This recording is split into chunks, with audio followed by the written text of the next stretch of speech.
الحمد لله حمدا كثيرا طيبا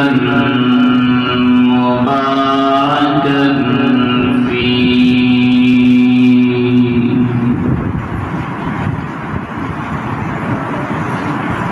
مباركا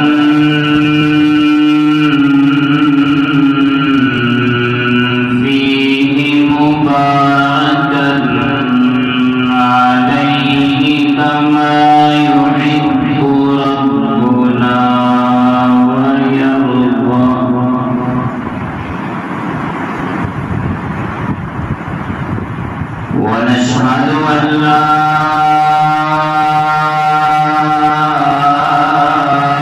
إله إلا الله وحده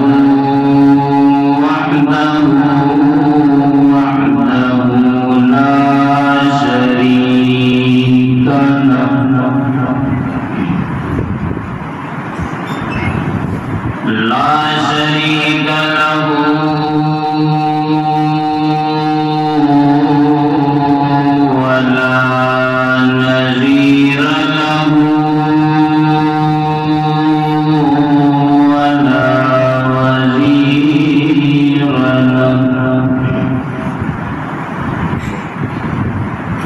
ولا وزير له ولا معين له ولا مشير له ولا مضاظم له ولا مضاظم له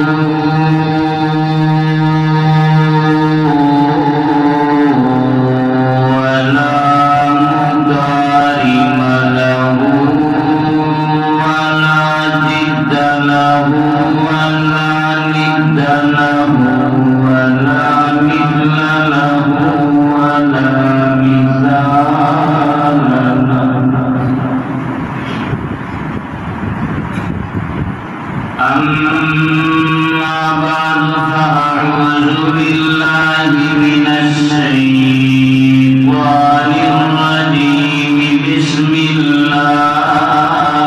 الرحمن الرحيم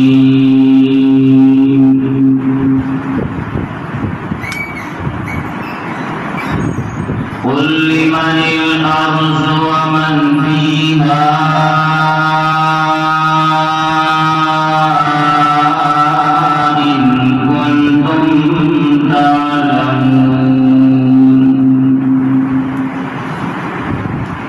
سيقولون لله أفلا تذكرون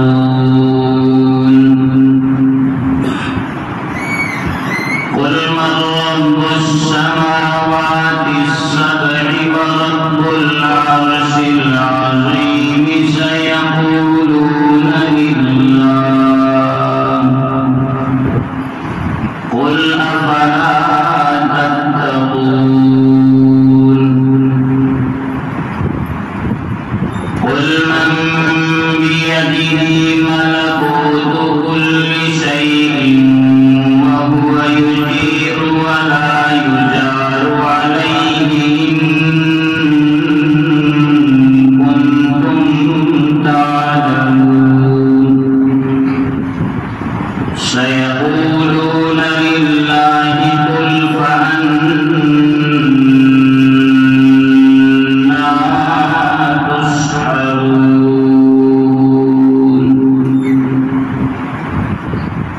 قال النبي صلى الله عليه وسلم من قال لا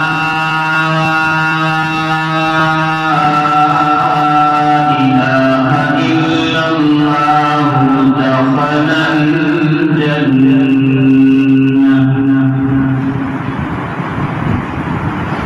أو كما قال النبي صلى الله عليه وسلم آمنت بالله صدق الله العظيم وصدق رسوله النبي الكريم ونحن على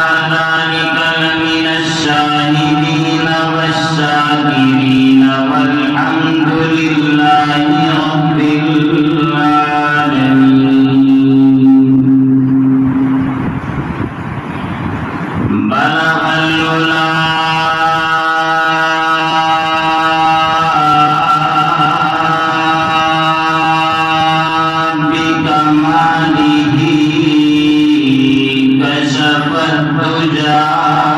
بجماله حسنت جميع خصاله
واجب الاحترام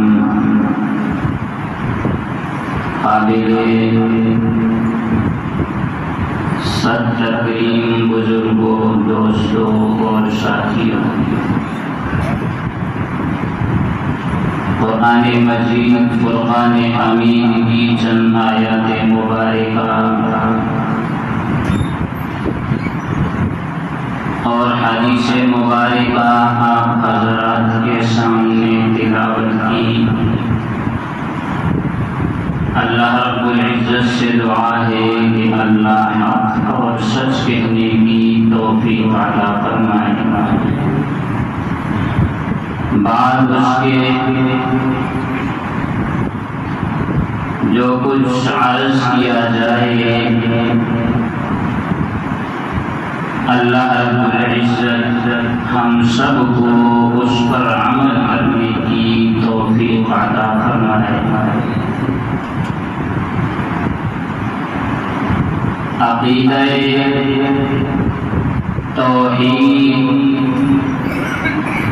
اور کلمہ طیبہ کی اہمیت کے حوالے سے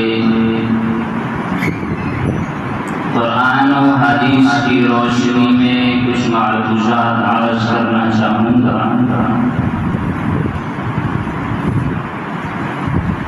عقیدہ توحید کی اہمیت کا اندازہ اس بات سے لگایا جا سکتا ہے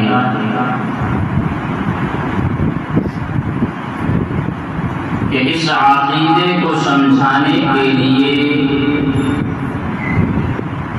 اللہ رب العزت نے کم و بیش 1,24,000 انبیاء کرام علیہم الصلاۃ والتسلیمات کو مبعوث فرمایا ہے۔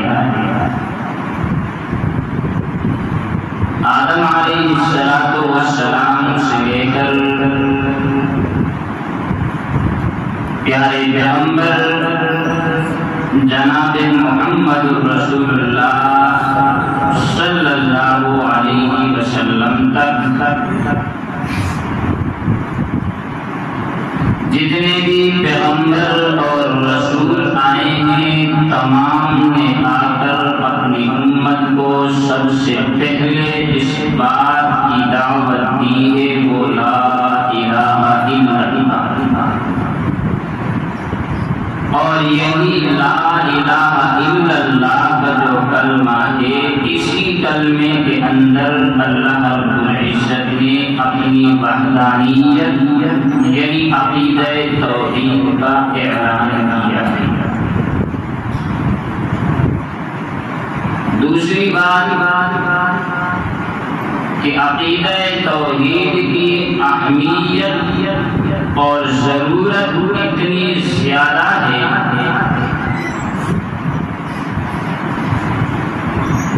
کہ شرعی اعتبار سے عقیدہ توحید کی حیثیت بنیاد کی حیثیت ہے کہ انسان اگر کوئی عمارت بنانا چاہے اور اس عمارت کی بنیاد جو ہے وہ مضبوط نہ ہو تو وہ عمارت ہمیشہ کے لیے متزلزل ہوتا ہے۔ اس عمارت کے اوپر اب دیگر عمارات نہیں بنا سکتے، اس لیے کہ اس کی بنیاد درست نہیں ہے، بنیاد اس کی مضبوط نہیں ہے۔ اگر آپ اس پر اور عمارت بنائیں گے تو ایک وقت آئے گا کہ وہ ساری کی ساری عمارت نیچے گر جائے گی۔ اسی طرح اگر عقیدہ توحید انسان کا مضبوط ہو، توحید پر انسان کا عقیدہ درست ہو، تو یہ باقی جتنی بھی عبادات کرتا ہے، نمازیں پڑھتا ہے، روزے رکھتا ہے، زکوٰۃ دیتا ہے، حج کرتا ہے، نفلی عبادات کرتا ہے، وہ سارے کے سارے اعمال جو ہیں وہ اللہ رب العزت کی بارگاہ کے اندر قابل قبول ہوتے ہیں۔ لیکن ایک شخص ایسا ہے کہ جو اللہ کی وحدانیت کا قائل نہیں، اللہ کو مانتا ہے لیکن اللہ کے ساتھ اوروں کو بھی مانتا ہے، اور یہ بات ذہن میں رکھے وہ بیت اللہ کا حج کرے، بیت اللہ میں کھڑے ہو کر نمازیں پڑھے، اس کی نمازیں اللہ رب العزت کے ہاں قابل قبول نہیں ہوتی۔ تو عقیدہ توحید کی اہمیت امید ہے آپ سمجھ گئے ہوں گے کہ اہمیت اس کی اتنی ہے کہ اس کے بغیر کوئی عمل بھی اللہ رب العزت کے ہاں قابل قبول نہیں۔ دوسری بات آپ یہ ذہن میں رکھیں کہ عقیدہ توحید کہتے کسی ہیں، عقیدہ توحید کا مطلب کیا ہے؟ تو مختصراً اس کا مطلب ذہن میں رکھیں کہ ذات و صفات کے اعتبار سے اللہ رب العزت کو ایک ماننا، ہر معاملے کے اندر اللہ رب العزت کو مختار کل ماننا، ہر معاملے کے اندر اللہ رب العزت کو مشکل کشا، حاجت روا اور داتا ماننا۔ اس لیے کلمہ طیبہ لا الہ الا اللہ کا مطلب کہ نہیں ہے الہ مگر ایک اللہ، کہ اس کے علاوہ کوئی معبود نہیں، یعنی لا الہ الا اللہ، لا معبود الا اللہ، لا مسجود الا اللہ، کہ لا الہ الا اللہ، اللہ کے ذریعے اللہ رب العزت نے اپنا استثناء کر کے اپنے علاوہ تمام کی نفی کر دی ہے کہ اللہ رب العزت کے علاوہ کوئی بھی کائنات کے اندر ایسا نہیں ہے کہ جو کام اللہ کرنا چاہے اس کے علاوہ کر سکتا۔ اور یہ بات ذہن میں رکھیں، آپ لوگوں نے پہلے بھی بات سنا ہوگا کہ مشرکین مکہ کہ اللہ رب العزت کا انکار نہیں کرتے۔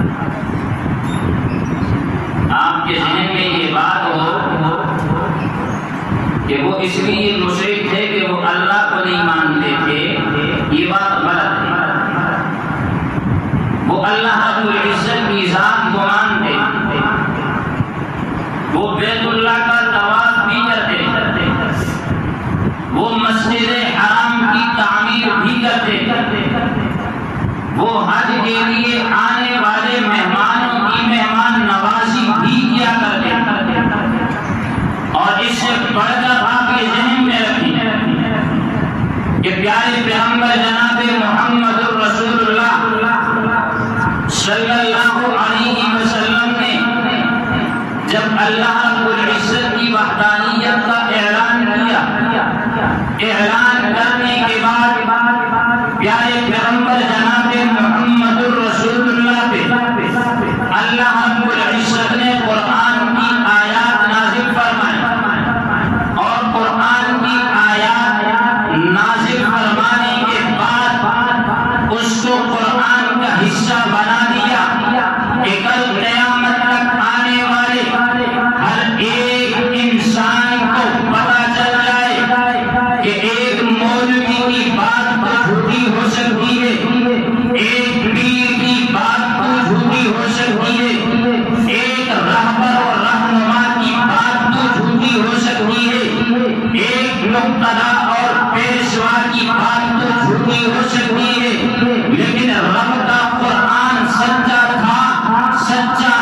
الذکر وَإِنَّا لَهُ لَحَافِظُونَ۔ مختصر کہ جو قرآن کے اندر شک کرے تو وہ دائرہ اسلام سے کیا ہو جاتا ہے؟ قرآن میں اللہ نے کیا ذکر ہے کہ پیارے پیغمبر اگر آپ ان لوگوں سے سوال کریں کہ ان کو کس نے پیدا کیا تو یہ کیا جواب دیں گے؟ یہ کون جواب دے رہا ہے؟ مشرک جواب دے رہے ہیں کہ اللہ نے پیدا کیا۔ پھر دوسری طرف جاتے کہ شاید تم مشرکوں پیارے پیغمبر جناب محمد رسول اللہ صلی اللہ علیہ وسلم اعمال کے بارے میں وہ چاہتے ہو کہ جی ہم نماز نہیں پڑھتے، ہم زکات نہیں دیتے، ہم روزہ نہیں رکھتے، ہم حج نہیں کرتے۔ اگر اس بات پہ غور کریں تو اکثر احکامات شریعت کے ایسے ہیں کہ جن کا نزول مدنی زندگی کے اندر کہاں پر ہوا ہے؟ جب حضور علیہ السلام مدینہ منورہ تشریف لائے تو مدنی زندگی کے اندر جس طرح سن 2 ہجری کے اندر روزے فرض ہوئے، سن 7 ہجری کے اندر حلال اور حرام جانوروں کے بارے میں احکامات نازل ہوئے، اسی طرح 3 ہجری کے اندر جہاد کا حکم نازل ہوا، تو یہ احکامات مدنی زندگی میں نازل ہیں۔ تو یہ بھی بات سمجھ میں آ گئی کہ مشرکوں کا اختلاف اعمال کے بارے میں، احکامات کے بارے میں بھی بیت اللہ کا طواف کرتے تھے کہ نہیں کرتے؟ مشرک بیت اللہ کا طواف کرتے تھے کہ نہیں کرتے؟ بیت اللہ کی تعمیر کے بارے میں جب انہوں نے اعلان کیا تو کیا کہا انہوں نے؟ اپنے حلال مال میں سے، اپنے حلال مال میں سے اللہ رب العزت کے گھر کے لیے پیسے، یہ اعلان کون کر رہا ہے؟ مشرک کر رہا ہے۔ تو جب یہ ساری باتیں ذہن میں آ گئی، یہ بھی آپ نے سن لیا کہ وہ اللہ کی وحدانیت کا، اللہ رب العزت کی ذات کا اقرار کرتے تھے، اللہ کی ذات کو مانتے، یہ بھی آپ کو سمجھ میں آ گئی کہ ان کا اختلاف محمد رسول اللہ کے ساتھ نماز، روزہ، حج، زکات اور جہاد کے بارے میں نہیں تھا۔ پھر ایک ہی بات ذہن میں آتی ہے کہ مشرکوں نے محمد رسول اللہ صلی اللہ علیہ وسلم کا راستہ اگر روکا تو ایک ہی بات کی بنیاد پہ روکا کہ اللہ رب پیارے پیغمبر نے فرمایا کہ اللہ کے علاوہ کوئی حاجت روا، اللہ کے علاوہ کوئی مشکل کشا، اللہ کے علاوہ کوئی داتا، اللہ کے علاوہ کوئی غمی خوشی لانے اور ختم کرنے والا، اللہ کے علاوہ کوئی عالم الغیب، اللہ کے علاوہ کوئی مختار کل، اللہ رب العزت کے علاوہ کوئی حاضر ناظر، ایک بات جو پیارے پیغمبر جناب محمد رسول اللہ نے کی تو وہ سارے محمد رسول اللہ کے سامنے یہ جو بات آپ نے کی محمد، یہ بات ہمیں برداشت نہیں ہے کہ تم یہ کہو کہ ہم اپنی بتوں کی عبادت چھوڑ کر صرف اور صرف اللہ کی عبادت کریں، یہ نہیں ہو سکتا۔ تو معلوم یہ ہوا کہ جو آج کے مشرک ہیں لوگ کہتے ہیں کہ وہ اللہ کو مانتے ہیں، وہ کیا کرتے ہیں؟ اللہ کو مشرکین مکہ بھی مانتے ہیں، اور یہ مانتے ہیں یا نہیں مانتے لیکن ان کا ماننا اظہر من الشمس ہے، کیونکہ ان کے ماننے پر قرآن نے گواہی کہ جب بھی آپ ان سے سوال کریں گے کہ کس نے پیدا کیا ہے، یقولون اللہ، یہ قرآن کہہ رہا ہے کہ وہ کہیں گے ہمیں اللہ نے پیدا کیا۔ تو اللہ کو مان کر اللہ کے ساتھ کوئی اور کسی اور کو شریک ٹھہرائے گا تو یہ انہی مشرکوں کے ساتھ دنیا کے اندر بھی ہوگا، آخرت میں۔ اس لیے پیارے پیغمبر جناب محمد رسول اللہ صلی اللہ علیہ وسلم نے نبوت ملنے کے بعد حضور صلی اللہ علیہ وسلم کو جب نبوت ملی، سب سے پہلا بار حضور علیہ السلام نے کہاں دیا تھا؟ کس جگہ پہ دیا تھا؟ مسجد نبوی میں۔ سب سے پہلا آواز پیارے پیغمبر جناب محمد رسول اللہ نے دیا تھا کوہ صفا پہ، صفا پہاڑی پہ سارے قبیلوں کو حضور علیہ السلام نے خطاب دیا، ان کو دعوت نامے بھیجے، سارے قبیلوں کے لوگ اس پہاڑی پہ آئے، پیارے پیغمبر جناب محمد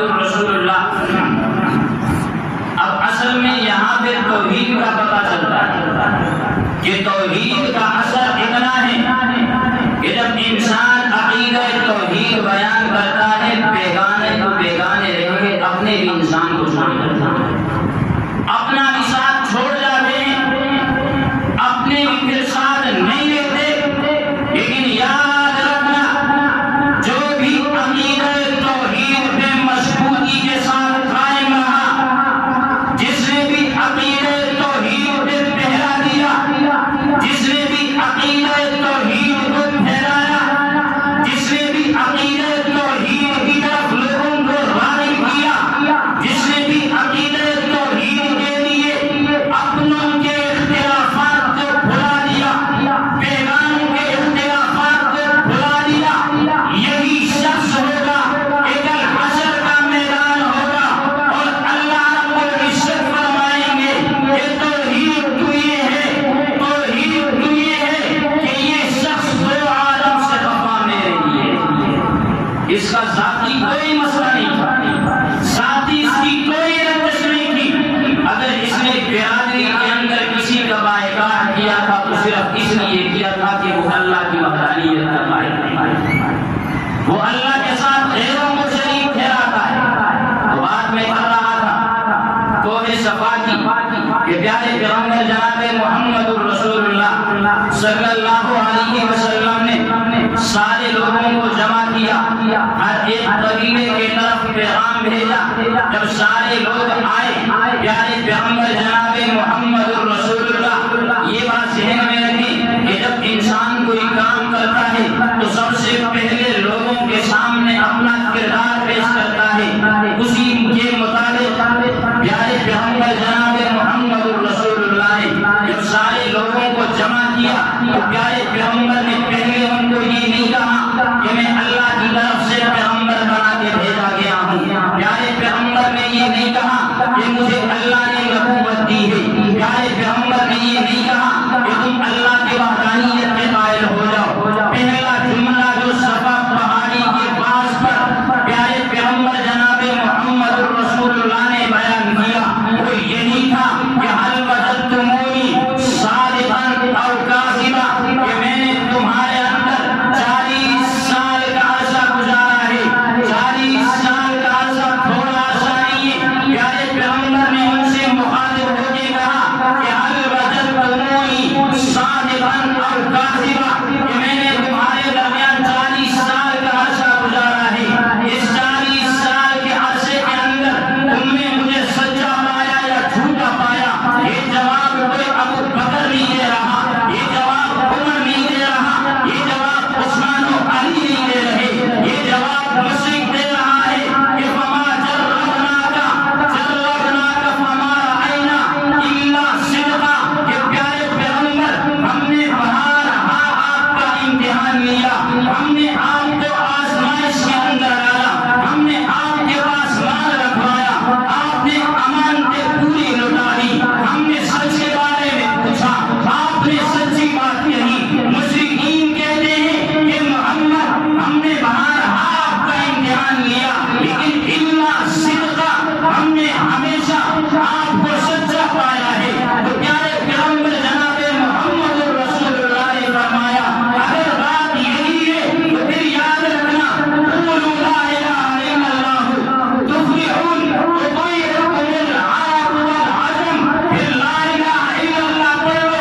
اللہ کے علاوہ غیروں کی نفی کرو، اللہ کے علاوہ دوسروں کو پوجنا چھوڑ دو، تمہیں محمد یہ اعلان کر کے تمہیں بتا رہا ہوں کہ اللہ تمہیں عرب و عجم کی بادشاہ عطا کرے گا۔ نعرہ تکبیر، اللہ رب العزت تمہیں عرب و عجم کی بادشاہت۔ اب یہاں پہ مسئلہ آ گیا توحید، تو سب سے پہلے مخالفت کس نے کی؟ پہلا پتھر جناب محمد الرسول اللہ کو کس نے مارا؟ کوئی بیگانہ تھا؟ کسی اور علاقے سے آیا تھا؟ سب سے پہلا پتھر مارنے والا ابو لہب ہے، اور یہ ابو لہب عنوان سے ہٹ جاتا، اسی بات سے ہو جاتی کہ یہ ابو لہب وہی کہ جس میں پیارے پیغمبر جناب محمد رسول اللہ کے پیدائش کے پہلے اونٹوں کو ذبح کیا تھا،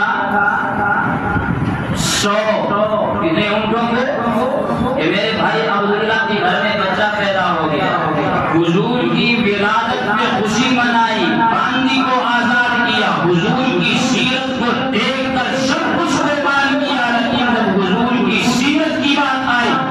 اور آپ کی سیرت کا پہلا درجہ جو ہے وہ توحید ہے، تو جب سیرت کی بات آئی تو وہی جس نے حضور کی ولادت پہ خوشی منائی تھی سب سے پہلے مخالفت کی خوشی منائی، سب سے پہلے مخالفت کی اسی نے کی۔ تو یہ بات ذہن میں رکھیں کہ عقیدہ توحید پر ایمان لا کر